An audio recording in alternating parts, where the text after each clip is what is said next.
Good morning, everyone. Are you listening me? Please tell whether you are listening me or not. Yes, very good. थोड़ा late हो गया आज मैं.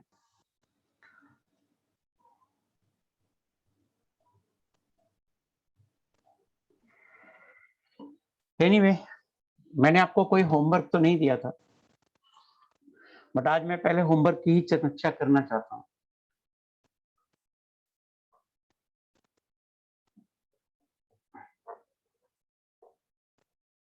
एक आप बताइए कहां तक रेस कहां तक हो गया, ये बता दीजिए. कितने नंबर रेस तक हो गया था, ये बता दीजिए. एक बार देखिए कितने नंबर रेस तक आपका डिस्कशन हो गया था, ये बता दीजिए. एक लास्ट रेस था ना जो कि नहीं हुआ था, वो बताइए कौन सा रेस नहीं हुआ.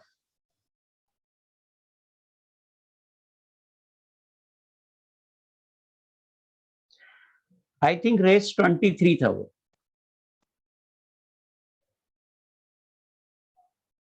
नहीं, 22 तक हो गया है, रेस 23. तो रेस 23 एंड 24 आपका होमवर्क है. 23 एंड 24. हाँ, 23 डिस्कस करना है और एक्स्ट्रा एक 24 भी हमने दे दिया. और S1 आप अब कंप्लीट बना लेना. मुझे लगता है आज मैं लगभग आ दूंगा, लगभग हो जाएगा. तो S1 कंप्लीट बना लेना और O1 भी कंप्लीट. बहुत सारा क्वेश्चन ऑलरेडी डिस्कस्ड है, तो O1 भी ऑलमोस्ट कंप्लीट कर लेना. S1 है शायद 38 तक डिस्कस्ड है, तो S1 को 39 प्लस जितना भी है, और O1 43 तक डिस्कस्ड है, O1 44 प्लस. तो S1 में 39 से लास्ट तक और O1 में 44 से लास्ट तक, ये आपका होमवर्क है. इसको एज सुन एज पॉसिबल आप कंप्लीट करें तो अच्छा है, क्योंकि चैप्टर फिनिश होने वाला है. थोड़ा चैप्टर का जो फील है क्वेश्चन मैंने एक एक करके ही कराया है, बट मुझे बोलिए चैप्टर का जो फील है वो डेवलप हुआ या नहीं हुआ. हाँ, अब मुझे एक चीज बता दीजिए, थोड़ा सा अगर कोई बच्चा मुझे दिखा सके लास्ट क्लास में मैं कहां तक पढ़ाया था. क्या लास्ट क्लास में मैंने ये वाला ग्राफ बनाया था क्या, कि एक ही ग्राफ होगा O2 के लिए अगर O2 300 केल्विन पे हो, और SO2 के लिए अगर SO2 600 केल्विन पे हो. लास्ट यहीं तक पढ़ाया था ना. Yes, very good. तो अब देखिए इस पे सवाल कराना रह गया है. सो क्वेश्चन है, calculate RMS speed of hydrogen molecule URMS of H2 molecule under the following conditions.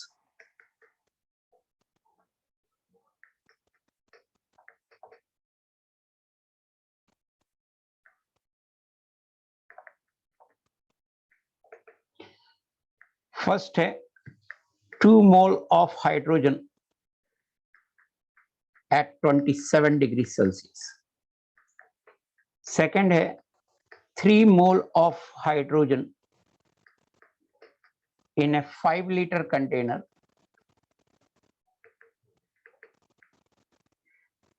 at 10 to the power 5 Pascal. और थर्ड है 4 mole of hydrogen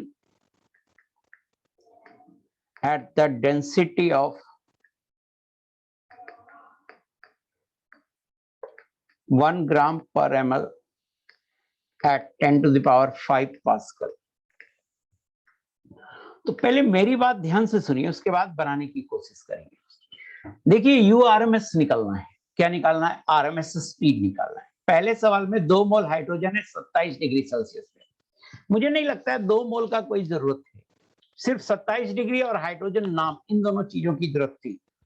तो मुझे बताइए स्पीड आप निकालेंगे, RMS स्पीड निकालेंगे तो किस यूनिट में निकालना चाहेंगे? पहले मुझे ये बताइए, स्पीड किस यूनिट में निकालना चाहेंगे? हाँ, मीटर पर सेकंड में निकालना चाहेंगे. Very good. मीटर पर सेकंड SI सिस्टम है, SI सिस्टम का यूनिट है, तो अपन मीटर पर सेकेंड पहले दिमाग में रखें कि हमें स्पीड निकालना है मीटर पर सेकेंड में। अब देखिए जब मैं फर्स्ट बना रहा हूं तो URMS होता क्या है, URMS होता है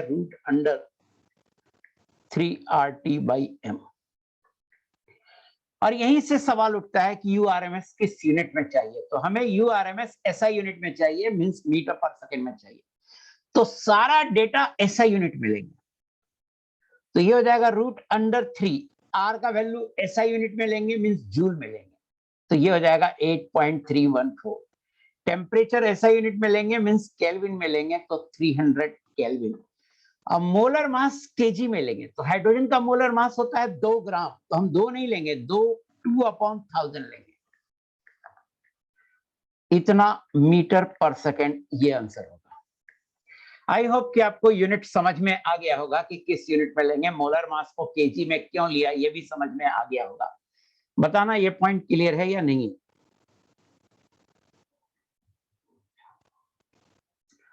सेकंड देखिए, 3 मोल हाइड्रोजन है, इन्हें 5 लीटर कंटेनर, प्रेशर है 10⁵ पास्कल।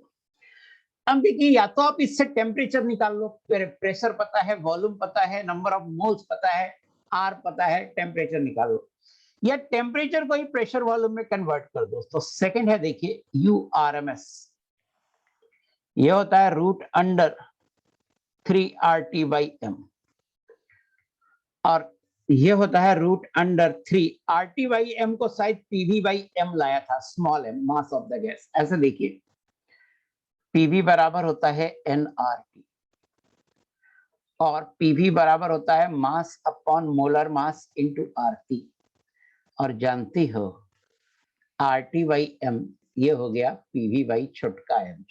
छोटा m जो है वो है मास ऑफ द गैस है, तो इसे ऐसा लिख सकते हैं। अब फिर से देखिए URMS आपको किस यूनिट में चाहिए, तो URMS हमें मीटर पर सेकेंड में चाहिए, तो सारा डेटा हम SI यूनिट में लेंगे। सो 3, प्रेशर हमें पास्कल में लेना होगा, दिया हुआ भी पास्कल में है, वेरी गुड, तो 10⁵। वॉल्यूम हमें लीटर में लेना होगा, तो वॉल्यूम हमें मीटर क्यूब में लेना होगा, वॉल्यूम लीटर में दिया हुआ है, तो वॉल्यूम होगा 5 × 10⁻³ मुझे बताइए हमने क्या किया, वॉल्यूम को मीटर क्यूब में बदल गया, वॉल्यूम को मीटर क्यूब में बदला। ये समझ में आया क्यों बदला? 5 × 10⁻³ 1 लीटर बराबर होता है 10⁻³ मीटर क्यूब। समझ में आया क्यों हमने मीटर क्यूब में बदला? Very good, very good, very good. Divided by mass of the gas, तो मेरे पास हाइड्रोजन गैस है 3 मोल, 3 मोल का मास होगा 3 × 2 6 ग्राम, बट हम ग्राम में नहीं ले सकते, हमें केजी में लेना होगा। सो 3/2/1000 यूनिट आएगा मीटर पर सेकेंड। आई होप कि आप समझ गए होंगे। बताना कसम से समझ में आया नहीं आया?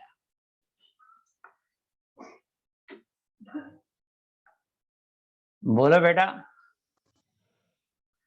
हाँ इजी है, ऑफ कोर्स यूनिट को समझना है, यानी कि किसी भी यूनिट आर बच्चा करता है क्या, प्रॉब्लम कहाँ होती है, आर ले लेगा 0.0821 लेने की आदत बनी हुई है, आर मोलर मास ग्राम में ही ले लेगा, पता नहीं आंसर किस यूनिट में निकालेगा, आई डोंट नो।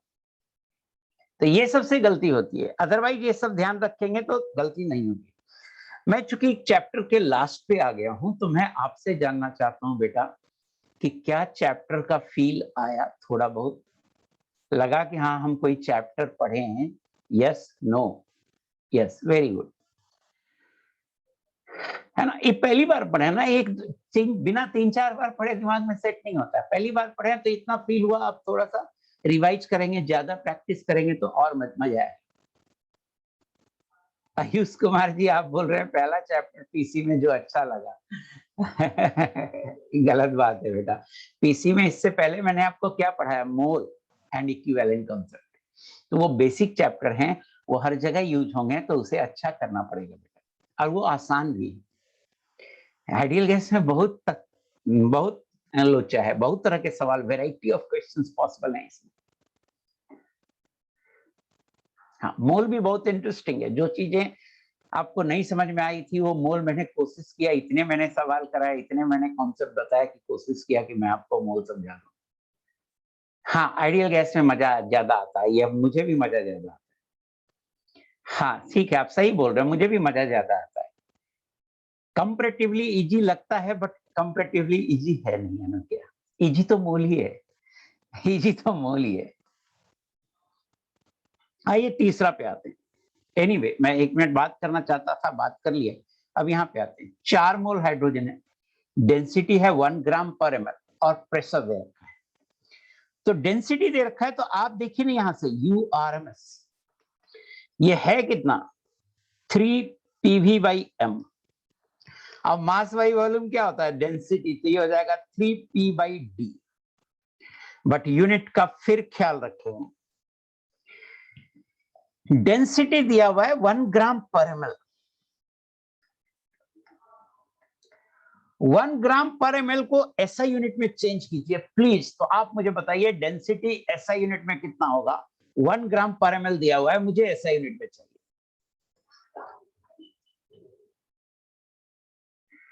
बोलो बोलो। नहीं यूनिट सिर्फ नहीं, केजी पर लीटर नहीं होगा यूनिट। प्राज्वल तुमको पीटेंगे प्राज्वल, केजी पर मीटर क्यूब होगा। हिमाक्षी जैन ने सही बताया 1000 केजी पर मीटर क्यूब होगा। हिमाक्षी जैन का सही है, यश मोहितकर का गलत है, 1000 से डिवाइड। वरुण मालवीय का भी सही है, 1000 केजी पर मीटर क्यूब होगा। और ये सब बताया हुआ है, शुरुआत की क्लास में ही मूल में ही बताया हुआ, आप तो हद कर देते हैं। तो 3 इंटू प्रेशर, प्रेशर पास्कल में लेना है, 10 to the power 5 है। डेंसिटी आपको केजी पर मीटर क्यूब में लेना है, सो डेंसिटी हो गया 1000 मीटर पर सेकेंड। तुम कौन हो? मैं आंसर हूं। आई होप कि आपको ये बेसिक सा सवाल आपको क्लियर हो गया होगा। आगे बढ़ते हैं। क्वेश्चन है calculate the fraction of O2 molecules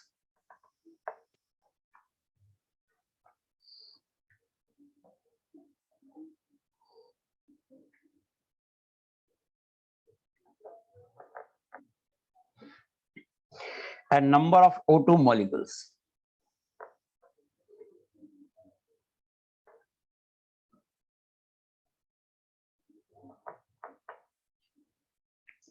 Whose velocity lie in the range of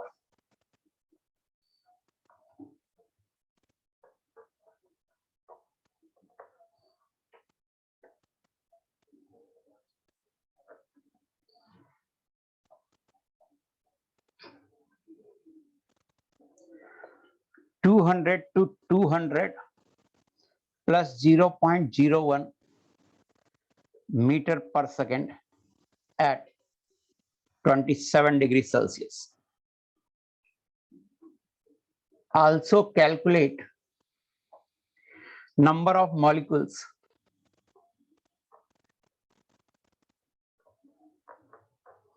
having velocity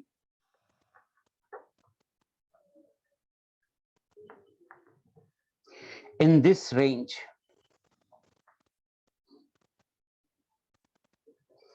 if there are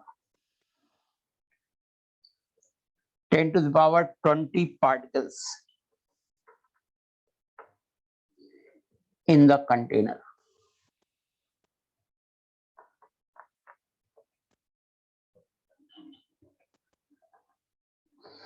देखिए यूज कैलकुलेशन वाला सवाल है ये, तो अपन कैलकुलेशन नहीं करेंगे, बस हम सिर्फ बताना चाहते हैं कि सवाल बनेगा कैसे। तो सबसे पहले तो क्या कीजिए, फ्रैक्शन ऑफ ऑक्सीजन मॉलिक्यूल्स निकालना है। तो फ्रैक्शन ऑफ मॉलिक्यूल्स का फॉर्मूला है dN/n। This is equal to 4 pi into m/2 pi RT का power 3/2 into U square into E का power -mu square by 2 RT into DU। ये होता है dN/n। अब हम सिर्फ इसमें वैल्यू रख रहे हैं इन सच ए वे कि एक प्रॉपर यूनिट में आप वैल्यू रख सकें, सो दैट dN/n फ्रैक्शन जो है यूनिटलेस आए। तो प्रॉपर यूनिट में रखना है। तो देखिए 4 पाई तो कॉमन, 4 पाई तो कांस्टेंट है ही। ऑक्सीजन का मोलर मास हम केजी में लेंगे, सारा कुछ ऐसा यूनिट में रखते हैं। तो केजी में 32/1000 होगा, डिवाइडेड बाई 2 पाई। आर का वैल्यू हम ऐसा यूनिट में लेते हैं तो 8.314, और टेम्परेचर ऐसा यूनिट में लेते हैं 300 केल्विन, और पावर 3/2। ऑफ कोर्स कैलकुलेशन लेंदी है ना, बस क्वेश्चन का फील मैं कराना चाहता हूं कि ऐसा क्वेश्चन भी हो सकता है। u स्क्वायर मीन्स 200 मीटर पर सेकेंड है, तो ये 200 ही होगा, 200 स्क्वायर इंटू ई का पावर माइनस एम, एम होगा 32/1000 इंटू यू स्क्वायर 200 का whole square upon 2 into 8.314 into temperature 300 kelvin और इंटू डी यू कितना है, तो डी यू है 0.01, डी यू है 0.01। अब ऑफ कोर्स ये बड़ा कैलकुलेशन है, इजीली नहीं पॉसिबल है ना, बट प्रॉब्लम ऐसे ही बनेगा। तो हमें फ्रैक्शन ऑफ मॉलिक्यूल्स हमने निकाल दिया। अब कह रहा है कि find number of molecules having velocity in this range. तो ऐसा करते हैं ना, ये कुछ आएगा तो ये तो कोई नंबर है ही डेफिनेटली, ये मान लेते हैं x से कुछ कैलकुलेट करने पे आया। अब आपसे पूछ रहा है कि n कितना होगा, dn कितना होगा, सो dn बाई n, ये आ गया x और dn बराबर हो जाएगा x इंटू n और n की वैल्यू दे रखा है x इंटू 10⁻20, ये आंसर हो जाएगा। इतने पार्टिकल हैं और फ्रैक्शन x है और x निकाला जा सकता है ना। ऐसा क्वेश्चन कैलकुलेट करने के लिए नहीं आएगा, या आएगा कैलकुलेट करने के लिए, तो ऐसे डेटा होंगे कि बहुत इजीली कैलकुलेट हो जाएगा। डेटा ऐसा होगा कि बहुत इजीली कैलकुलेट हो जाएगा।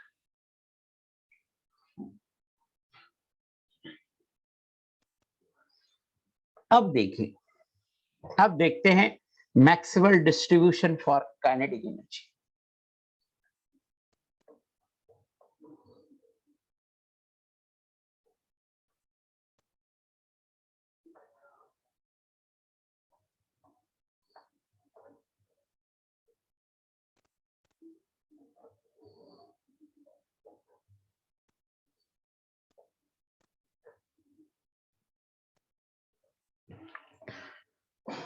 पहले मेरी बात सुनिए, हम क्या किए थे, मैक्सवेल डिस्ट्रीब्यूशन स्पीड का बनाए थे। हम एक ग्राफ बनाए थे कुछ इस तरह का, ये मैक्सवेल डिस्ट्रीब्यूशन ऑफ स्पीड था। इसका मतलब था कि हर मॉलिक्यूल का मास तो सेम है और स्पीड अलग अलग है। तो काइनेटिक एनर्जी होता है बेटा हाफ mv²। हर मॉलिक्यूल का स्पीड अलग अलग है और मास सेम है, इसका मतलब है हर मॉलिक्यूल की काइनेटिक एनर्जी अलग अलग होगी। तो जिस तरह का डिस्ट्रीब्यूशन स्पीड में आया था मोर और लेस, उसी तरह का डिस्ट्रीब्यूशन काइनेटिक एनर्जी में भी आएगा। अब उसका एक्सप्रेशन क्या होगा, dn/n का एक्सप्रेशन क्या होगा। तो जो स्पीड का एक्सप्रेशन है उसी स्पीड से मैक्सवेल डिस्ट्रीब्यूशन का एक्सप्रेशन हम ला सकते हैं। तो अपन देखिए कोशिश करते हैं। एक तो टर्म आता है, फिगर नहीं बनाना है, मिटा देता हूं इसको। क्या करना चाह रहे हैं पहले मुझे ये बताइए, समझ में आ रहा है कि हर मॉलिक्यूल का स्पीड जो था अलग अलग है और मास सेम है, तो हर मॉलिक्यूल की काइनेटिक एनर्जी अलग अलग होगा। हाँ, तो हर मॉलिक्यूल की काइनेटिक एनर्जी अलग अलग होगी, तो जिस तरह का स्पीड का डिस्ट्रीब्यूशन आया था मैक्सवेल का, मोर और लेस उसी नेचर का काइनेटिक एनर्जी का डिस्ट्रीब्यूशन आएगा। बट एक्सप्रेशन क्या होगा हम वो डेराइव करने की कोशिश कर रहे हैं। तो एक तो स्पीड वाले में मोलर मास बाई आर आता है। मोलर मास को mass of a single particle up into N लिख सकते हैं, और आर को बोल्ट्जमैन कांस्टेंट के इनटू एन लिख सकते हैं। अगर आपको याद हो के बराबर होता है R by N, Boltzmann constant, तो आर को लिख सकते हैं के इनटू एन, और मोलर मास को लिख सकते हैं mass of a single particle into Avogadro number. Molar mass यही होता है एक मोल पार्टिकल का मास, तो एक पार्टिकल का मास m है, एक मॉलिक्यूल का मास m है, छोटा m, और उसे एवोगाद्रो नंबर से मल्टीप्लाई कर दिया तो कैपिटल M मोलर मास आ गया। Na कैंसिल हो गया, ये हो गया m/k। तो एक तो एक्सप्रेशन ये है कि m/r को हम m/k लिख सकते हैं, m/r को छोटा m/k लिख सकते हैं। छोटा m क्या है, छोटा m है मास ऑफ ए सिंगल मॉलिक्यूल।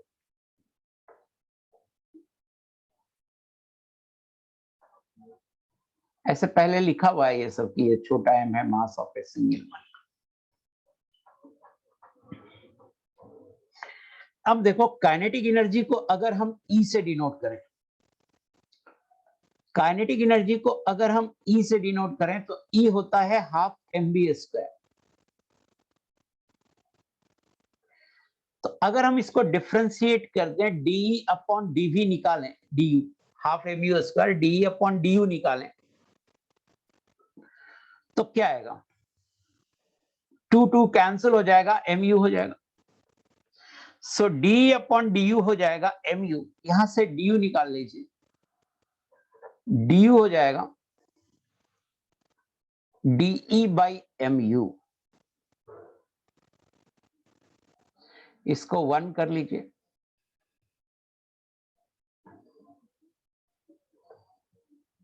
इसको 2 कर लीजिए और इसको 3 कर लीजिए। यहां तक आपको शायद कोई डाउट नहीं होगा, कोई डाउट है तो पूछ लीजिए। Now Maxwell distribution for a speed is,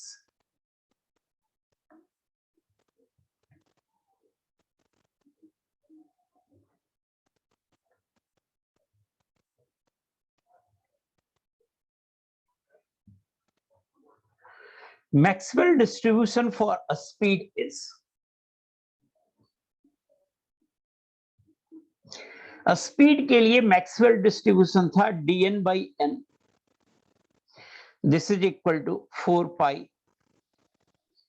into m/2 pi RT का power 3/2 into u² into e का power minus mu² RT into du, यही था।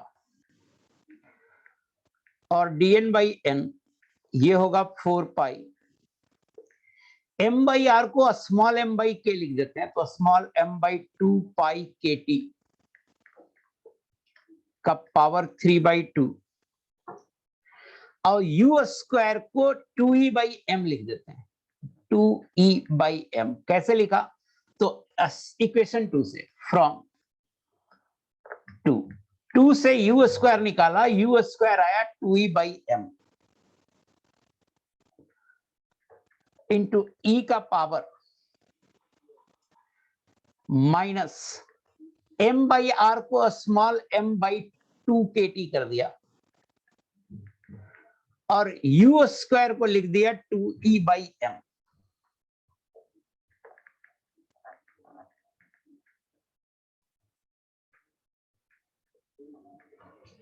u² को लिख दिया 2e/m इंटू du को लिख दिया de/mu।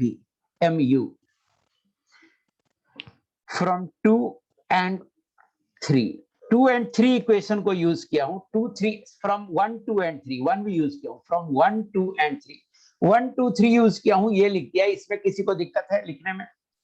देखना जरा एक बार, मिला लेना सही सही लिखा हूं कि नहीं। ये तो कैंसिल हो जाएगा, ये भी कैंसिल हो जाएगा, माइनस e/kT आ जाएगा।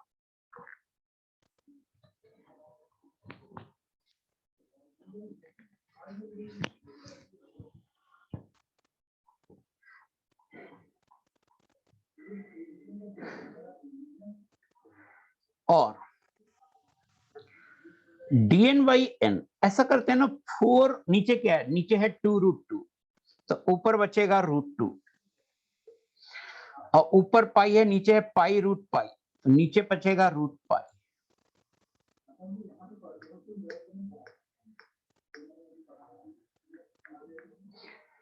फोर बाई पाई ऊपर है और नीचे 2 पाई का पावर 3/2 है, उसका काम क्रिया हमने कर लिया, इंटू m/kT का power 3/2।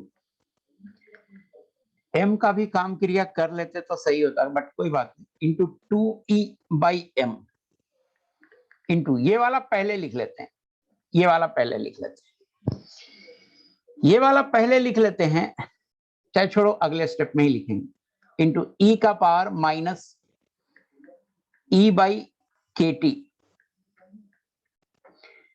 Into de into 1/mv। mv क्या आएगा, तो देखिएगा जरा, e होता है हाफ mv², 2me हो जाएगा m square v square u square, sorry v बोल दे रहा हूं कभी, और mu होगा रूट अंडर 2me। तो 1/mv को लिख दिया रूट अंडर 2me। अब देखिए क्या क्या कटेगा, देखिएगा ऊपर में m का पावर 3/2 है, नीचे में एक m है और यहाँ रूट m है, m का पावर 3/2 नीचे भी हो गया। अब देखिए √2 और ये √2 कैंसिल हो जाएगा।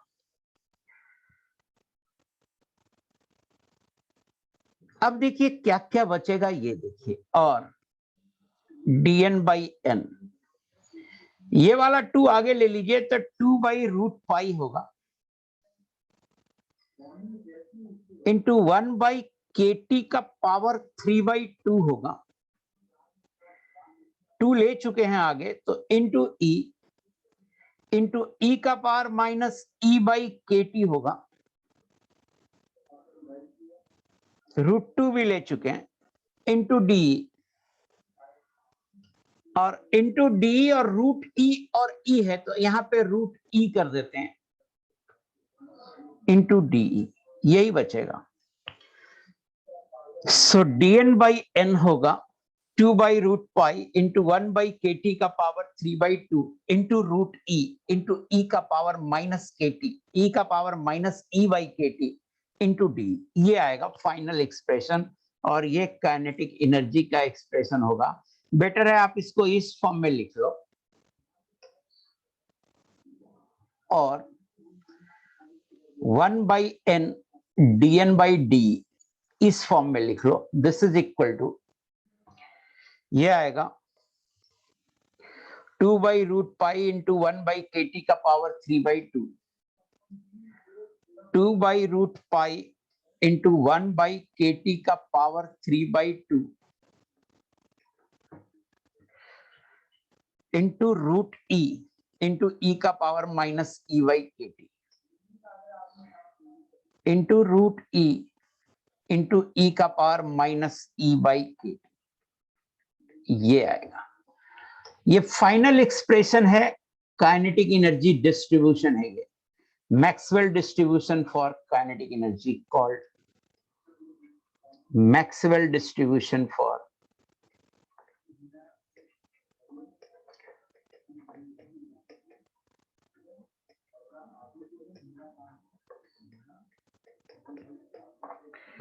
इसमें भी देखिए जो ग्राफ आएगा इसका, वो ग्राफ ऐसा ही आएगा। अगर हम यहाँ पे 1/n dn/de ले लें और यहां पर E ले लें, E क्या है तो काइनेटिक एनर्जी, E है काइनेटिक एनर्जी, तो एक फिक्स टेम्परेचर T पे ये भी ग्राफ ऐसा ही आएगा, एक फिक्स टेम्परेचर T पे काइनेटिक एनर्जी का डिस्ट्रीब्यूशन ऐसा ही होगा, और ये जो काइनेटिक एनर्जी होगी, इस काइनेटिक एनर्जी को बोलेंगे मोस्ट प्रोबेबल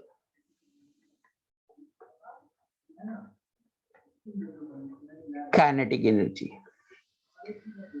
सो मैंने यहां तक कर दिया है, और मैं आपको एक होमवर्क दे रहा हूं क्वेश्चन के फॉर्म में कि calculate expression for most probable kinetic energy. ये आप करना, मैं कोशिश करूंगा अगली क्लास में आपको आंसर दे दूं। ये क्या लिखे, अरे बाप रे क्या हो गया यस मोहित कर, क्या हो गया बेटा, बोलो बेटा क्या हुआ, मेरी बातें ध्यान से सुनते रहो। इतना कैलकुलेशन कुछ नहीं बेटा, देखो आईआईटी में अगर आप आए हैं तो कैलकुलेशन से भागने का कोई मतलब नहीं, पहले इतना कैलकुलेशन कर लीजिए और एक बार आईआईटी में घुस जाएगा तो कैलकुलेटर अलाउ होगा। तो दिमाग को इतना कैलकुलेशन पे के लेवल पे ले जाना चाहिए, दिमाग इतना कैलकुलेशन वाला काम करना चाहिए। और आप प्लीज ये निकालोगे ना मोस्ट प्रोबेबल काइनेटिक एनर्जी, बोलो कैसे निकालेंगे? तो हम इसको बाई मान लेंगे, ये बाई एक्सिस को बाई मान लेंगे इसको, और कहेंगे कि for kinetic energy, for most probable kinetic energy हम dy बाई de जीरो कर देंगे। Very good Aditi, very good Aditi, zero कर देंगे। और dy बाई de को जीरो करने के बाद जो एक्सप्रेशन आएगा उससे हमें kinetic energy, most probable kinetic energy निकल जाएगी। सो आई होप आप ये क्वेश्चन करेंगे। ये आपका है एक तरह से कि जब रिवाइज करोगे तो ये आप कैलकुलेट करके देखना, और क्योंकि मुझे याद नहीं आंसर तो मुझे भी कैलकुलेशन करना पड़ेगा कि मोस्ट प्रोबेबल काइनेटिक एनर्जी कितनी आएगी। हमारे हिसाब से आनी चाहिए, छोटा सा कोई एक्सप्रेशन आएगा, पता नहीं एग्जैक्टली याद नहीं आ रहा, बट बहुत छोटा सा कोई एक्सप्रेशन आएगा। तो मैं आपको कल अगली क्लास में आपको आंसर बता दूंगा, मैं कैलकुलेशन कभी कर लूंगा, मुझे टाइम मिलेगा। यहाँ पे मैक्सवेल थ्योरी खत्म होता है। मुझे बताओ समझ में आया नहीं है? थोड़ा थोड़ा पिक्चर क्लियर हुआ या नहीं आया? यहाँ भी सेम स्टोरी है। वेरी लो काइनेटिक एनर्जी के मॉलिक्यूल काफी कम है, वेरी हाई काइनेटिक एनर्जी के भी मॉलिक्यूल काफी कम है। मोस्ट ऑफ द मॉलिक्यूल की काइनेटिक एनर्जी एक मॉडरेट वैल्यू है, which is near about most probable kinetic energy. Picture clear हुआ? वेरी गुड, पिक्चर ही क्लियर करना है। एक बार पिक्चर क्लियर होगा ना तो आप तो हमसे ज्यादा एक्सपर्ट है कैलकुलेशन करने में, प्रॉब्लम को सॉल्व करने में। एक बार प्रॉब्लम सॉल्विंग एबिलिटी आपकी, अब हमें लगता है कि अब आपकी डेवलप हो रही है, इनफैक्ट डेवलप हो चुकी है। अगर आप पढ़ेंगे तो मजा आएगा। तो हमें अब लगता है कि आपकी प्रॉब्लम सॉल्विंग एबिलिटी डेवलप हो चुकी है, अब आप पढ़ेंगे तो बहुत मजा आएगा। सो हमें बस थ्योरी का पिक्चर ही क्लियर करना है, ज्यादा क्वेश्चन तो कराऊंगा ही, है ना। एक लास्ट थ्योरी बचा हुआ है बेटा, उसे भी पढ़ाता हूं, और उसका नाम है कॉलिजन थ्योरी।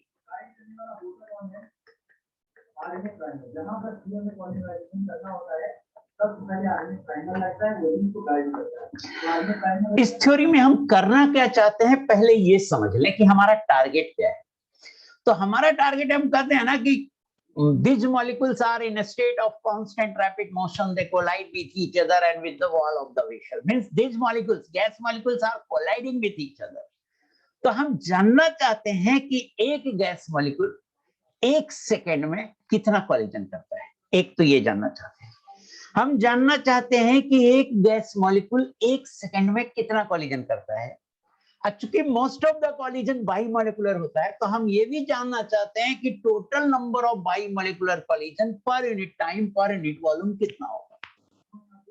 तो इस चैप्टर में हम दो क्वांटिटी निकालना चाहते हैं। एक क्वांटिटी निकालना चाहते हैं कि एक मॉलिक्यूल एक सेकेंड में कितना कॉलिजन करेगा, और दूसरा हम निकालना चाहते हैं कि total number of bi molecular collisions per unit time per unit volume कितना होगा। चाहे कोई भी मॉलिक्यूल हो, total number of bi molecular collision means collision between two molecules. So ये थ्योरी है। तो सबसे पहले मैं यही लिख दूं कि हम करना क्या चाहते हैं। This theory determines number of bimolecular collisions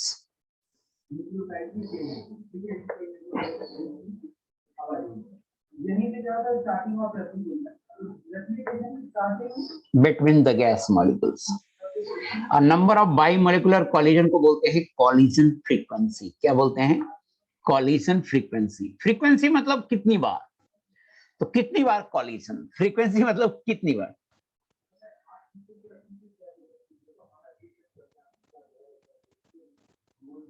KT/2 आता है। यस, RT क्या लिखो नहीं समझ में आ रहा। KT/2 आता है। अदिति राजेश दूरे, मुझे लगता है KT याद आ रहा है मुझे। KT/2 हाफ KT याद है।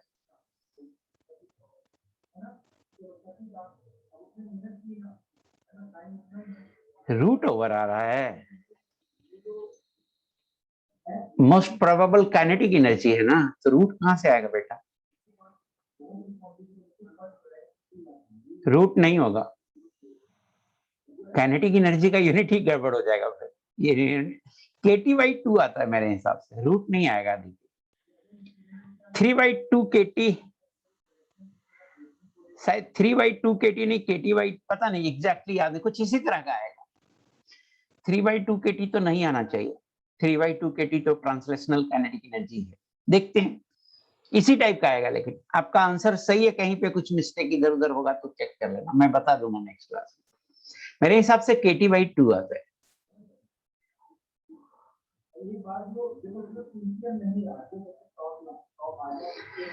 This theory determines number of bimolecular collisions, collision frequency between the gas molecules.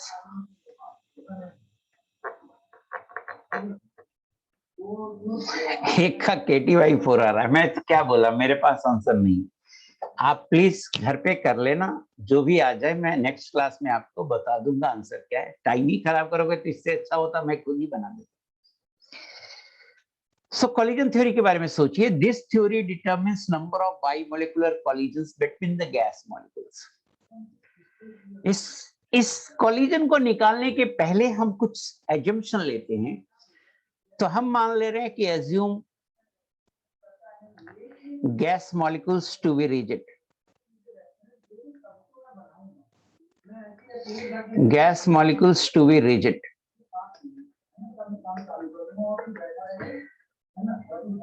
Non-interacting and spherical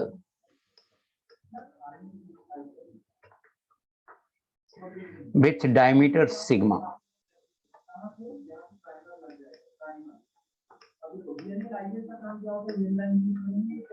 With diameter sigma. इसको पढ़ते हैं सिग्मा, छोटा सिग्मा है। तो सिग्मा डायमीटर है एक मॉलिक्यूल का, और इसे कॉलिजन डायमीटर भी बोलते हैं। Let a molecule is moving with average speed u.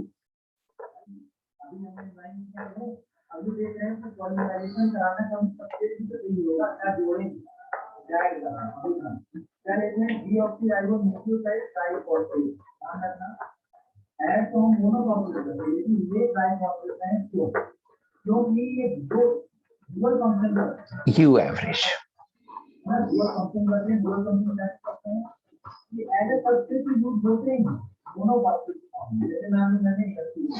या ऐसे करो, शुरू में मान लेते हैं कि let molecules are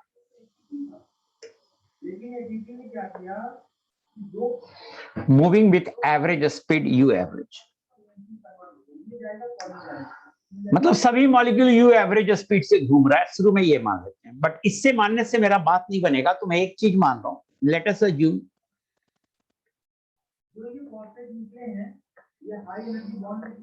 us assume initially,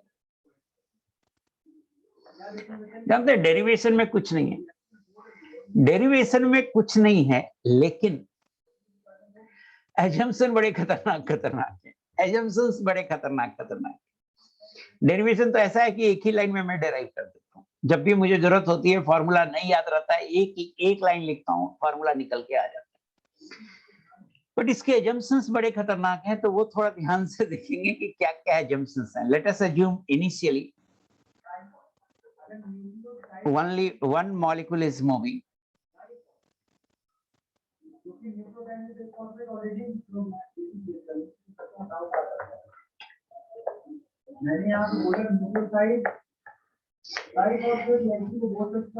with U average and other molecules are at rest.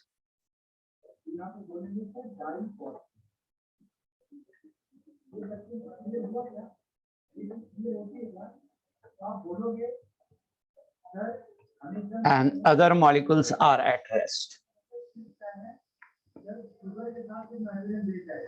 ये एक मॉलिक्यूल है, इस मॉलिक्यूल का डायमीटर है बेटा सिग्मा, और ये मॉलिक्यूल इस डायरेक्शन में U एवरेज स्पीड से जा रहा है। तो आप मुझे बताइए कि 1 सेकंड में कितना डिस्टेंस ट्रेवल करेगा?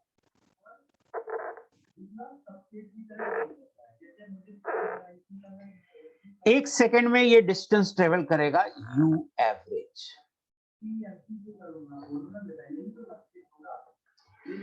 एक सेकंड में ये डिस्टेंस ट्रेवल करेगा यू एवरेज। तो यू एवरेज लेंथ का एक सिलेंडर बना ले और उस सिलेंडर का रेडियस रखें सिग्मा। उस सिलेंडर का रेडियस रखें सिग्मा।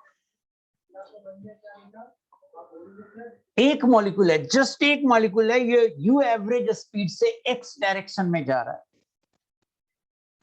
और एक सेकंड में यू एवरेज डिस्टेंस जाएगा। तो हम एक सिलेंडर बना रहे हैं जिस सिलेंडर का रेडियस है सिग्मा। सिग्मा है डायमीटर ऑफ द मॉलिक्यूल और वो है हाइपोथेटिकल जो सिलेंडर बना रहे हैं उसका रेडियस, और सिलेंडर का हाइट या लेंथ है यू एवरेज। अब देखिए मेरा क्या कहना है कि अगर ये मॉलिक्यूल इधर मूव करेगा तो जो मॉलिक्यूल इस सिलेंडर के अंदर, जिस मॉलिक्यूल का सेंटर इस सिलेंडर के अंदर होगा, दो तरह के मॉलिक्यूल हो सकते हैं। एक मॉलिक्यूल जिसका सेंटर इस सिलेंडर के अंदर हो सकता है और एक मॉलिक्यूल जिसका सेंटर इस सिलेंडर के बाहर हो सकता है। तो जिस मॉलिक्यूल का सेंटर इस सिलेंडर के अंदर होगा वो मॉलिक्यूल इससे, पहला मॉलिक्यूल से इससे टकराएगा, और जिस मॉलिक्यूल का सेंटर इस सिलेंडर से बाहर होगा वो मॉलिक्यूल इससे नहीं टकराएगा। मुझे बताना मेरी बात समझ में आ रही है कि नहीं आ रही? यहाँ पर देखेंगे, मैं ये क्लियर कर देना चाहूंगा अपने बच्चों को अच्छे से। मीन्स ये वाला टकराएगा और ये वाला नहीं टकराएगा।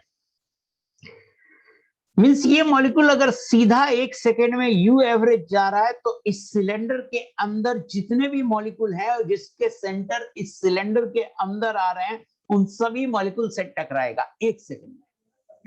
तो हम ऐसा करते हैं, इस सिलेंडर के अंदर जितने मॉलिक्यूल हैं उससे अपन मल्टीप्लाई उसको निकाल लेते हैं और उतना ही कॉलिजन होगा एक सेकेंड में। फीलिंग समझ में आ रही है? मैं कह रहा हूं कि मैंने एक हाइपोथेटिकल सिलेंडर बनाया है, एक मॉलिक्यूल को यू एवरेज से मैंने स्पीड से भेजा है तो एक सेकेंड में यू एवरेज डिस्टेंस जाएगा। अगर इस मॉलिक्यूल का डायमीटर सिग्मा है तो मैंने एक सिलेंडर बनाया जिसका रेडियस सिग्मा है और मैं कह रहा हूं ये एक सेकेंड में यू एवरेज डिस्टेंस जाएगा। तो इस सिलेंडर के अंदर जितने भी मॉलिक्यूल्स हैं, इस सिलेंडर के अंदर जितने भी मॉलिक्यूल्स हैं उन सभी मॉलिक्यूल से ये टकराएगा। अंदर का मतलब है मॉलिक्यूल का सेंटर इस सिलेंडर के अंदर होना चाहिए। हम क्या करेंगे यस मोहित कर, वो नहीं मैं पूछ रहा हूं, हम क्या करेंगे वो बाद में तुम देखना हम क्या करते हैं। ये बात पे ध्यान दो कि मैं जो बोल रहा हूं वो समझ में आ रहा है कि नहीं।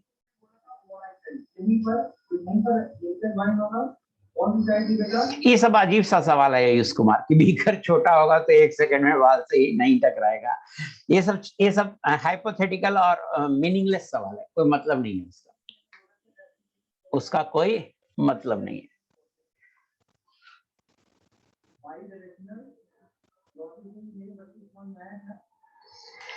मैं जो पॉइंट बोल रहा हूँ, आपके सवाल फिर फालतू आ रहे हैं। मैं जो पॉइंट बोल रहा हूँ कि ये एक सेकंड में यू एवरेज डिस्टेंस जाएगा। इस सिलेंडर का अगर रेडियस सिग्मा ले लें और लेंथ यू एवरेज ले लें तो एक सेकंड के अंदर इस सिलेंडर के अंदर जितने भी मॉलिक्यूल का सेंटर होगा वो इससे टकराएगा। मैं ये बोल रहा हूं, शायद आपको ये बात समझ में आ रही है। ये होगा पाई सिग्मा स्क्वायर और इसको बोलते हैं कॉलिजन क्रॉस सेक्शन। इसको बोलते हैं कॉलिजन क्रॉस सेक्शन। और सिग्मा है रेडियस ऑफ, सिग्मा है डायमीटर ऑफ मॉलिक्यूल।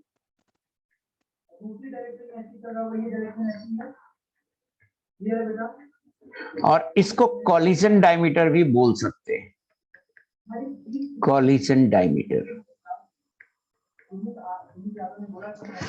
अब मैं मान रहा हूं लेट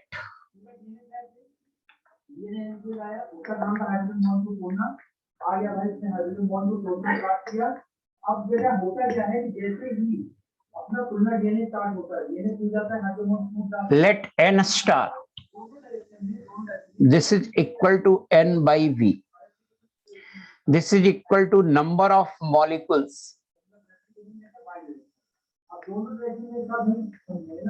per unit volume.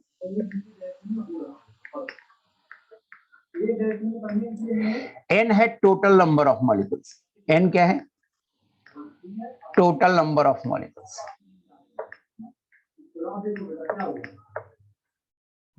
तो n अगर टोटल नंबर ऑफ मॉलिक्यूल्स है तो v से डिवाइड करेंगे तो हमें n स्टार मिलेगा, means number of molecules per unit volume मिलेगा।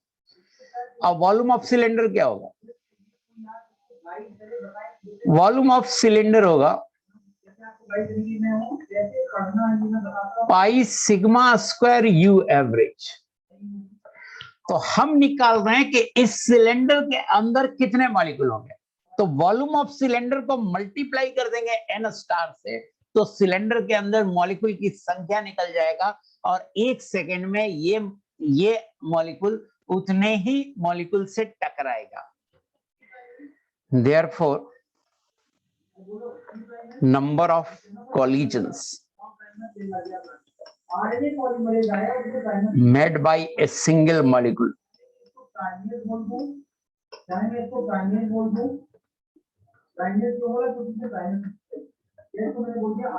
per unit time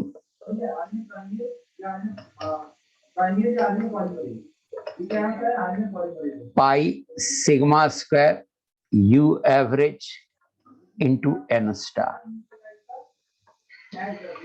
इसको ध्यान से देखिए और नंबर, एक कॉलिजन 1 सेकेंड में कितना, सॉरी एक मॉलिक्यूल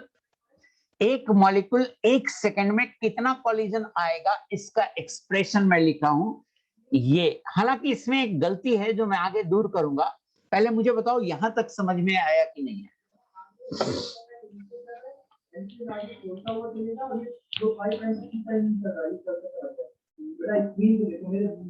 हिमाक्षी जैन फिर से बताना बेटा कि यहां तक क्लियर है?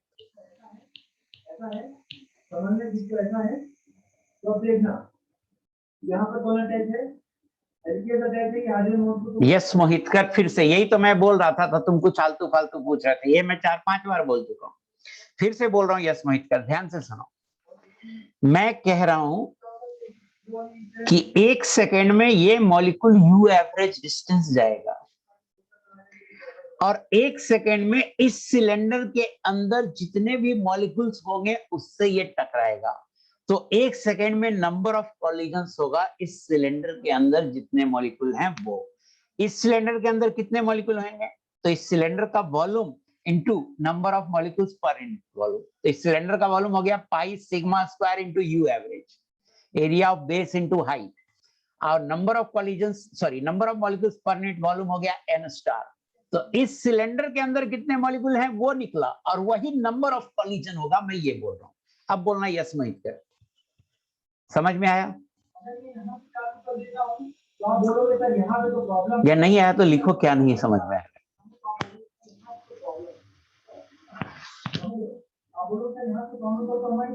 आ गया, बट इसमें एक लफड़ा है। हम ऊपर क्या माने कि only one molecule is moving and other molecules are at rest, जबकि ऐसा तो होगा नहीं। सभी मॉलिक्यूल मूव कर रहे हैं और मान लीजिए कि on an average they are moving with average speed u average, है ना। तो देखिए क्या करेंगे, देखिए so far we have assumed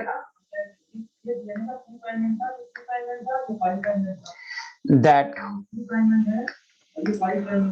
only one molecule is moving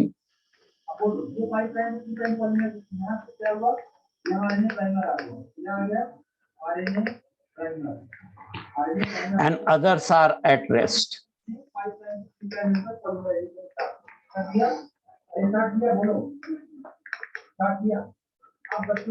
This is not true.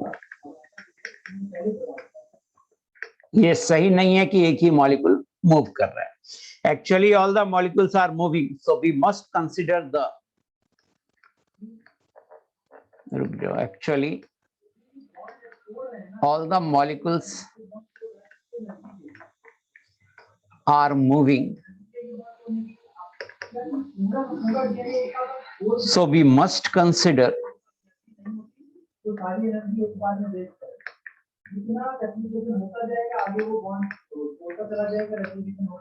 the average speed along the line of center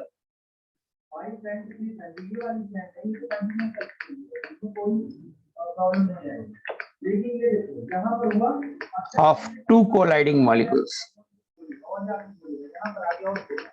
तो यहाँ पर दोबारा प्राइमर लगाना पड़ेगा किस वाले में, इस वाले में। ये दूसरी प्लान है। Also, क्योंकि देखो सर आपने बताया सेल के पास इतनी percent of amount of energy नहीं है। molecules are अगर एक बार पूरे यूनिट की एडिटिंग कर दे तब तो क्या होगा, colliding at each angles.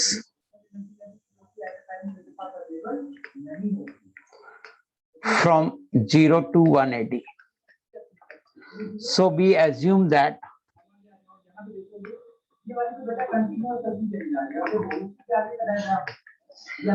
collisions are occurring on an average of 90 degree. 0 plus 180 by 2.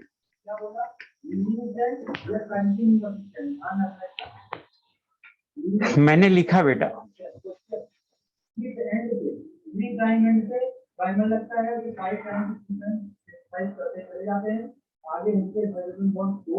How से भी काउंट करेंगे जिस मॉलिक्यूल पर एक मॉलिक्यूल, देखो एक मॉलिक्यूल से number of molecules per unit volume तो चेंज, एक मॉलिक्यूल दो मॉलिक्यूल से फर्क पड़ना नहीं है ना।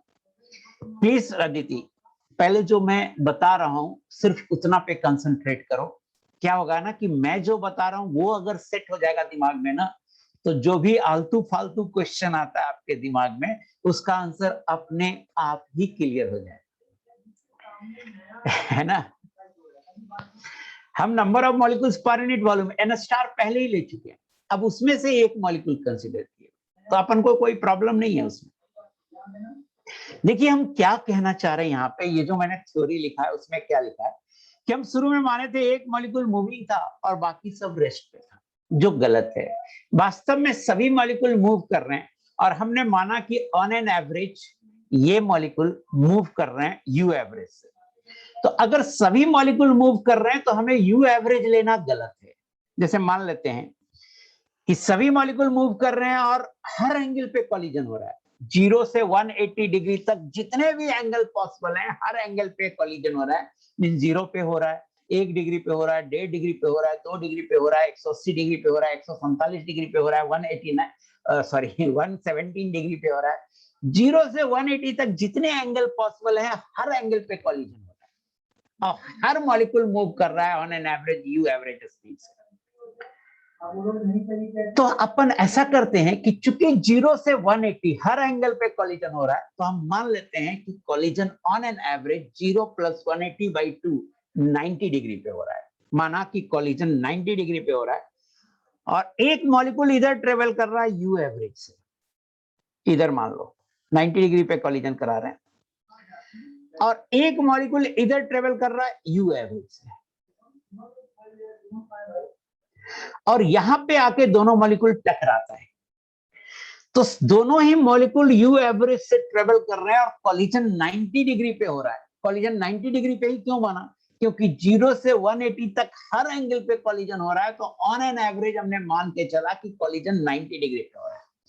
अब मैं कह रहा हूं कि यू एवरेज लेना गलत है, हमें लेना चाहिए ये सेंटर इस सेंटर की तरफ जिस स्पीड से जा रहा है ये लेना चाहिए।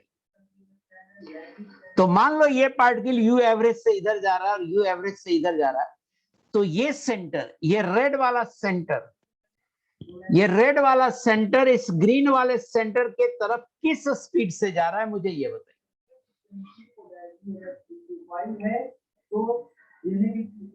रिलेटिव स्पीड क्या है, वो क्या है, वेक्टर सम करके बताइए ना क्या है। √2 into you average. Very good. तो ये स्पीड है √2 इंटू यू एवरेज। तो वही कह रहा है कि हम यू एवरेज जो ले रहे हैं वो गलत कर रहे हैं, हमें √2 इंटू यू एवरेज लेना चाहिए।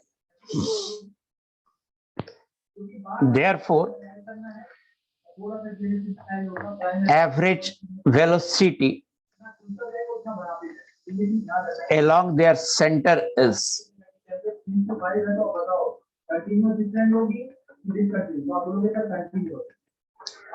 √2 into u average. This is called velocity of approach.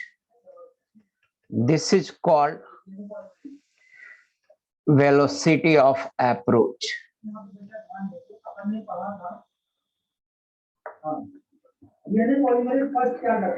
Let Z1 बराबर number of collisions made by a single molecule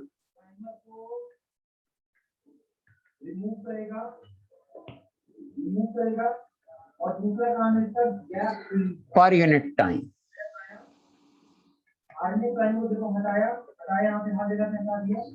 Therefore, अब Z1 क्या हो जाएगा?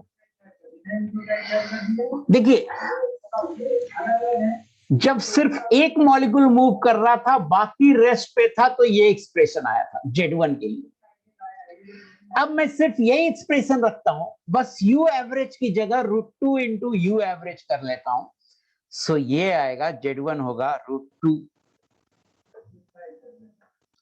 पाई sigma square u average into n star. ये पहला formula है जो आपको याद रखना चाहिए।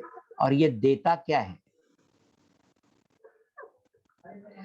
ये देता है एक मॉलिक्यूल एक सेकेंड में बाकी कितने मॉलिक्यूल से कोलाइड करता है। तो ये देता है एक मॉलिक्यूल एक सेकेंड में कितने कॉलिजन करता है।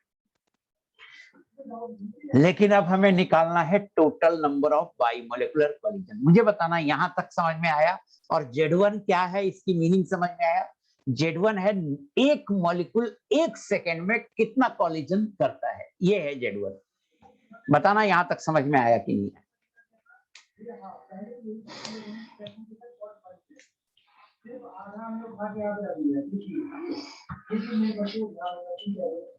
Yes, very good, very good. अब देखिए, मैं लिख रहा हूं, बहुत इंटरेस्टिंग है। Therefore total number of bimolecular collisions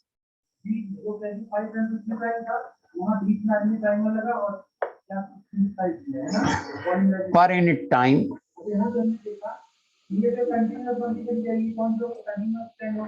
per unit volume.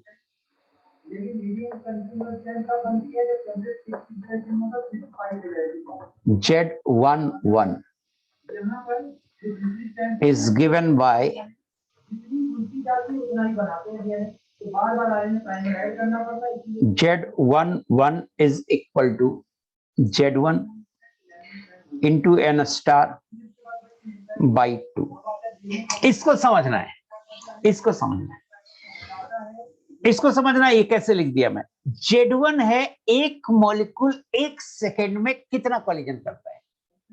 अब हम निकाल रहे हैं कि नहीं टोटल कितने कॉलिजन हो रहे हैं। तो हम क्या किए, Z1 को मल्टीप्लाई कर दिए टोटल नंबर ऑफ मॉलिक्यूल से, अब फिर 2 से डिवाइड कर दिए। 2 से डिवाइड क्यों किए? देखो एक मॉलिक्यूल, देखो वेसल में मान लो n मॉलिक्यूल है, तो एक मॉलिक्यूल एक सेकेंड में जितना कॉलिजन करता है उससे n से मल्टीप्लाई कर देंगे तो हमें ऐसा लगता है कि टोटल नंबर ऑफ बाइमोलिकुलर कॉलिजन आ जाएगा। हाँ, very good Aditi, very good. हमें ऐसा लगता है कि टोटल नंबर ऑफ बाइमोलिकुलर कॉलिजन आ जाएगा, लेकिन नहीं। हुआ क्या, हम मान लेते हैं एक क्लास है, मान लेते हैं एक क्लास रूम है जिसमें 20 बच्चे हैं, तो हम सबसे हाथ मिलाए तो हम 20 बच्चे से हाथ मिलाए तो 20 हो गया। जैसे मैं हूं आई, बाकी बच्चों का नाम मैं लिख रहा हूं ए बी सी डी, तो आई ने 20 बच्चों से हाथ मिलाया तो आई ने 20 बार हाथ मिलाया। अब ए बचे हुए 19 बच्चे और मुझसे हाथ मिलाया तो ए ने भी 20 बार हाथ मिलाया। बट इसमें क्या हुआ, आई एंड ए की काउंटिंग यहां भी हो गई और यहां भी हो गई। मींस हर जो हाथ मिलाया आई ने ए के साथ मिलाया और ए ने या ए ने आई के साथ मिलाया है, तो एक ही बार है ना। जब ए मिलाएगा तो सोचेगा आई से मैं पहले मिला चुका हूं, आई से मैं पहले मिला चुका हूं, तो अब ये 19 से ही मिलाएगा। तो चूंकि हम टोटल नंबर ऑफ मॉलिक्यूल्स को मल्टीप्लाई कर दे रहे हैं, तो एक बार जो हाथ मिलाया उसकी काउंटिंग 2 बार हो रही है, जिसके कारण 2 से डिवाइड कर ले रहे हैं।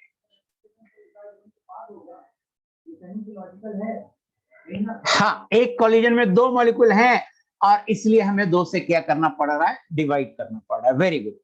मतलब division by 2 is essential since the simple multiplication of Z1 by N star would count every collision twice. Very good, very good.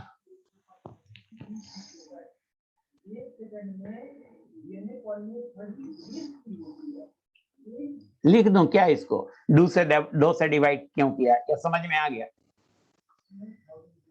हाँ नहीं, मतलब यस मैं समझ में आ गया। हाँ वेरी गुड।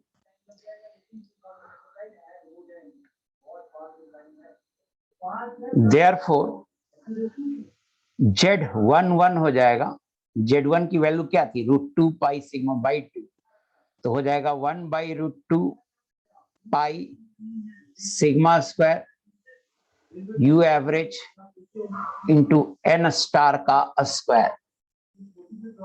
ये भी एक रटने वाला फॉर्मूला है। और एक बात और ध्यान रखिए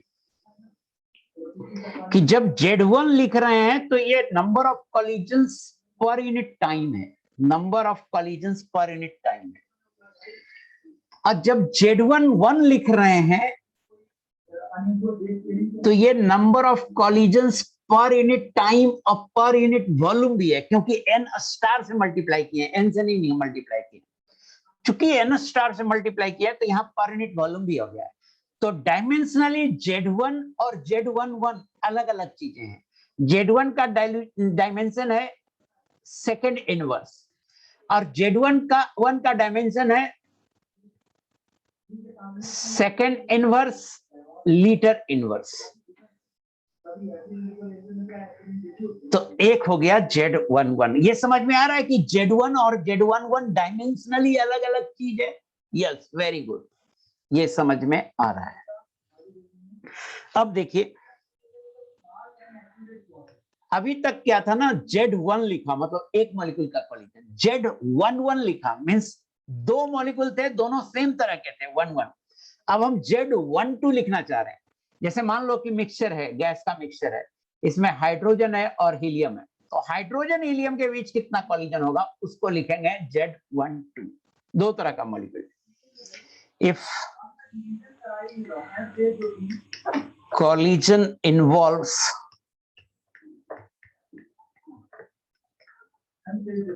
two unlike molecules,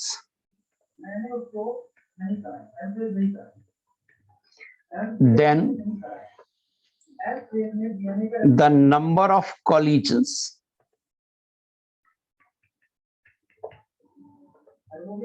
per unit volume per unit time अब क्या हुआ कि बॉडी पड़ा हुआ है इसमें बॉडी डीएनए पॉलीमराइज पूरी क्या बोला, पॉलीट्रॉइडी आया Z12 is given by, जब 2 अलग तरह का कॉलिजन होगा तो Z12 होगा, देखिए इसी से लिखते हैं, पाई होगा, सिग्मा स्क्वायर की जगह होगा सिग्मा 1 प्लस सिग्मा 2 बाई 2 का होल स्क्वायर। यू एवरेज की जगह होगा √2 इंटू यू एवरेज लिया था, तो यहां पे होगा यू एवरेज 1 का whole square plus u average 2 का होल स्क्वायर, और एन स्टार के स्क्वायर की जगह पे होगा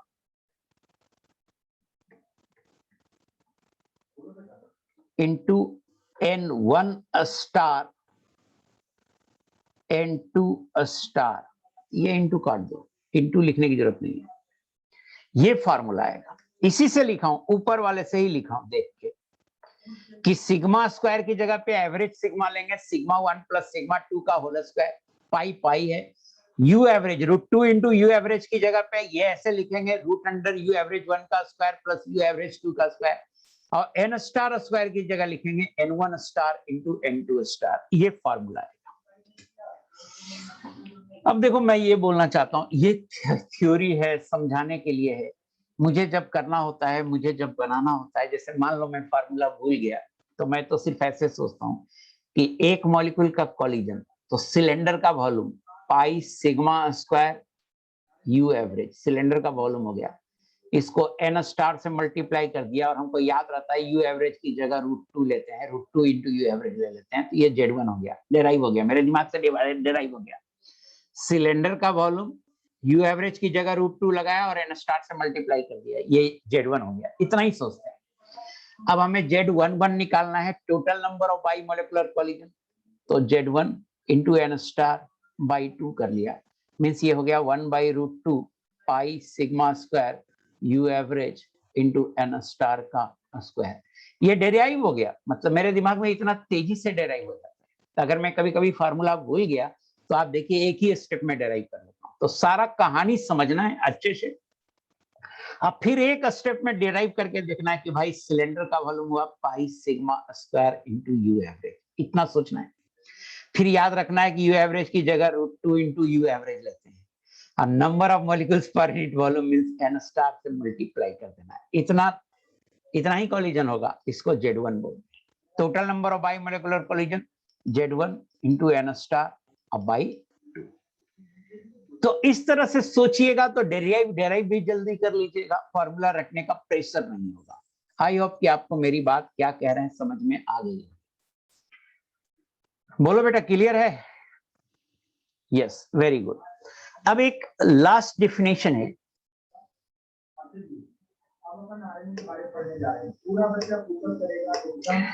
Z1 and Z11 both are called collision frequency.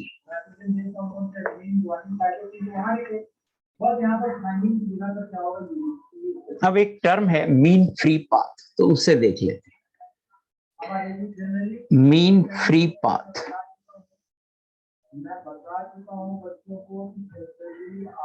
और इसको डिनोट करते हैं लैम्डा से, मीन फ्री पाथ को डिनोट करते हैं लैम्डा से।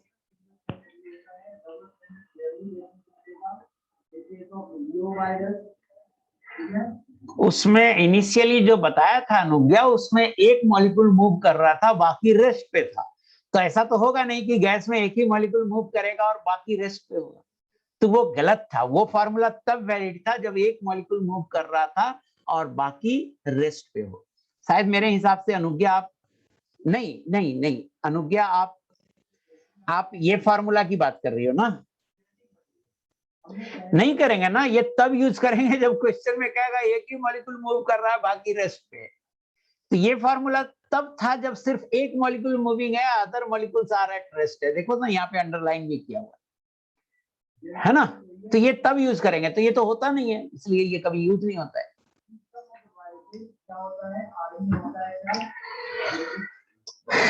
Mean free path,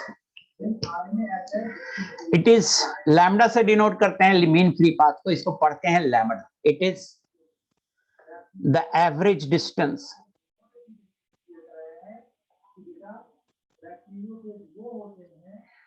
traveled by a molecule.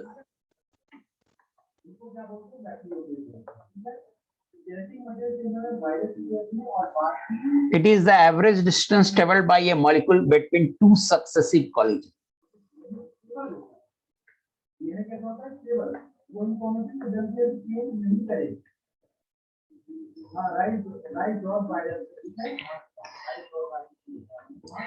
It is the average distance traveled by a molecule between two successive collisions. इस लाइन को एक बार पढ़िए, कि it is the average distance travelled by a molecule between two successive collision, पहला collision और दूसरा collision के बीच में ऑन एन एवरेज जो डिस्टेंस ट्रेवल करता है उसे बोलते हैं मीन फ्री पाथ। दिमाग में सेट कीजिए डेफिनेशन को। तो देखिए ऐसे सोचते हैं कि एक molecule on an average 1 second में यू एवरेज डिस्टेंस ट्रेवल करता है। कितना डिस्टेंस ट्रेवल करता है 1 सेकंड में? You average. एक मॉलिक्यूल 1 सेकंड में यू एवरेज डिस्टेंस ट्रेवल करता है और एक मॉलिक्यूल 1 सेकंड में Z1 कॉलिजन करता है। तो डिस्टेंस इतना ट्रेवल किया और Z1 कॉलिजन किया, ये सब कॉलिजन है, यहाँ पे कोलाइड किया, यहाँ पे कोलाइड किया, यहाँ पे कोलाइड किया, यहाँ पे कोलाइड किया, यहाँ पे कोलाइड किया, यहाँ पे कोलाइड किया, यहाँ पे कोलाइड किया। तो एक मॉलिक्यूल 1 सेकंड में on an average you average distance गया और Z1 कॉलिजन किया। तो लैम्डा की वैल्यू क्या होगी जरा जल्दी से बताना। डिस्टेंस ट्रेवल किया यू एवरेज और Z1 कॉलिजन किया, तो Z1 कॉलिजन करने में यू एवरेज डिस्टेंस ट्रेवल करता है। तो एक कॉलिजन करने में, Z1 कॉलिजन करने में यू एवरेज डिस्टेंस ट्रेवल करता है। तो एक कॉलिजन करने में कितना डिस्टेंस ट्रेवल करेगा? You average divided by Z1। आया समझ में? ये लैम्डा का डिफिनेशन है। लैम्डा होगा यू एवरेज बाई Z1। मुझे बताना डिफिनेशन समझ में आया कि नहीं, कि लैम्डा होगा you average by Z1।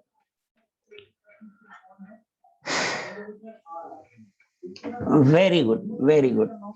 So lambda होगा यू एवरेज बाई Z1 और ये होगा यू एवरेज बाई Z1 क्या होता है? तो Z1 होता है √2 pi sigma square u average into n star.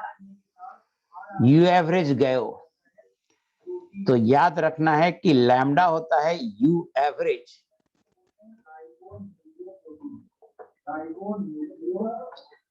By Z1। ये होगा 1 by √2 pi sigma square into n star और ये होगा KT upon √2 pi sigma square P। देखिए एन स्टार क्या होता था, यहां तक तो समझ में आ ही गया होगा। एन स्टार होता है P बाई KT। तो देखिए एन स्टार का एक फॉर्मूला तो ये हो गया कि एन स्टार होता है N बाई V। एक तो ये याद रखना है कि number of molecules per unit volume, और इसी से हम क्या लिख सकते हैं कि N ऑफ V होगा nRT by P, N into P, और नंबर ऑफ मोल्स को लिख सकते हैं N by Avogadro number into RT। N cancel हो गया, ये हो गया P by KT। R by N है बोल्ट्जमैन कांस्टेंट है। तो एक और फॉर्मूला आप N स्टार का याद रखिएगा तो टेम्परेचर वगैरह से रिलेट करने में बहुत सुविधा होगा। N स्टार होगा P बाई KT। ये दो फॉर्मूले अगर आप याद रखते हैं N स्टार का तो आपको कंपेयर करने में कि टेम्परेचर पे कैसे डिपेंड करेगा ये करने में सुविधा होगी। तो हमने वही किया है कि N स्टार को P बाई KT लिखा है, तो ये फॉर्मूला आ गया। आई होप कि आपको मेरी बात समझ में आ गई होगी। बताना समझ में आया कि नहीं आया। सो फॉर्मूले हो गए हैं, मुझे सिर्फ अब ये बताना है कि टेम्परेचर पे कौन कैसे डिपेंड करेगा। ये नेक्स्ट क्लास में बताऊंगा मैं, और एक दो क्वेश्चन कराने हैं। आपका होमवर्क वही है जो मैंने दिया। ऑलमोस्ट आप मान के चलो कि आपका चैप्टर फिनिश हो गया है। सो आप मुझे क्या करना कि कल शाम तक जितना होमवर्क कर चुके हो, कल शाम में अराउंड 9 PM 9 to 10 PM आप मुझे होमवर्क भेज देना। कल शाम तक भेज दोगे तभी तो परसों क्लास ले पाऊंगा। हाँ, तो कल शाम तक 9 बजे तक आप भेज देना। नेक्स्ट चैप्टर रियल गैस होगा, नेक्स्ट चैप्टर रियल गैस होगा।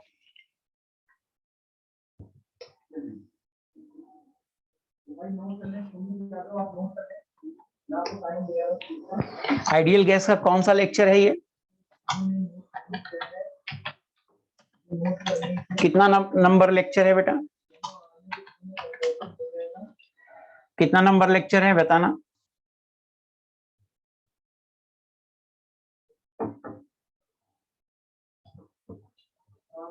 11, ये 11 है या होगा 11 तक हो चुका है। ये आज का लेक्चर 11 है ना।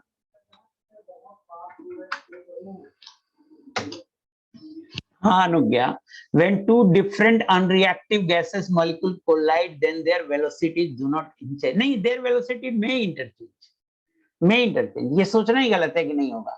हम सारा जो थ्योरी डेवलप कर रहे हैं उसमें हम ऐसा एजम्पशन ले रहे हैं कि उनकी एवरेज वेलोसिटी है। हम ये थोड़े बोल रहे हैं कि उनकी वेलोसिटी नहीं चेंज होगी, बट हम ये मान ले रहे हैं कि उनकी एवरेज वेलोसिटी चेंज नहीं होगी। मैक्सिमम जो आ रहा है सारे के सारे आ रहे हैं, ऑल आ रहे हैं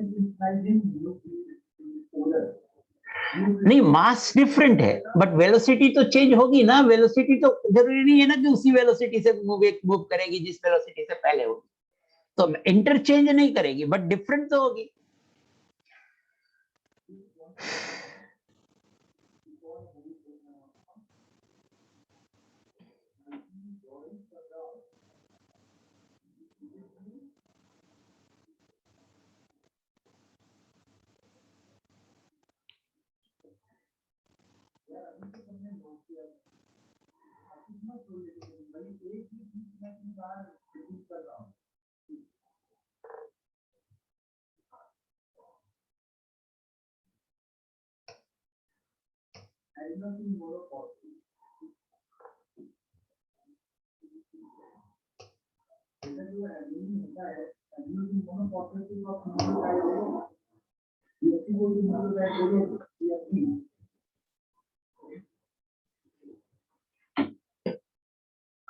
इंटरचेंज नहीं हो सकती लेकिन वेलोसिटी चेंज होगी।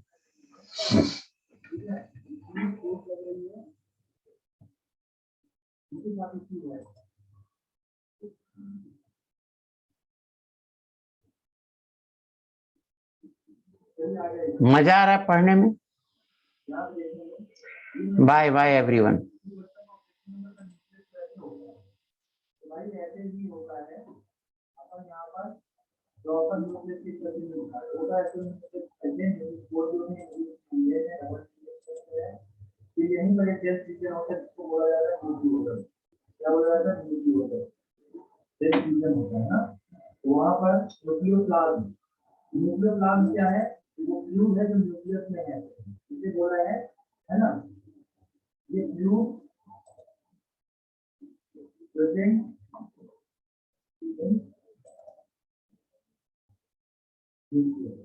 ठीक है। ये न्यूक्लियोलस में आप देखेंगे न्यूक्लियोलस क्या है? टेस्ट